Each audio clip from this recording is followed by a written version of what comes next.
నిన్ను చూడటానికి వీల్లేదు. I have every right. She's my wife. No she's not. తనకి నువ్వెవరో కూడా గుర్తులేదు. తన అంతా మర్చిపోయింది.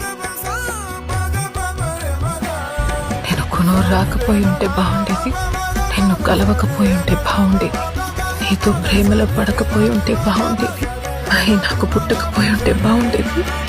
రెండు మనసులు కలవాలని రాసిపెట్టి ఉంటే దానికి ఎంత కాలం పట్టినా అది ఆలస్యం కాదు, ఎంత దూరం ఉన్నా దూరం కాదు. ఎవరిని కలవాలన్నది This is Yashna. మనం డిసైడ్ చేసుకుంటాం, కానీ జీవితాన్ని ఎవరితో పంచుకోవాలన్నది మాత్రం డెస్టినీ డిసైడ్ చేస్తుంది. It's just magic.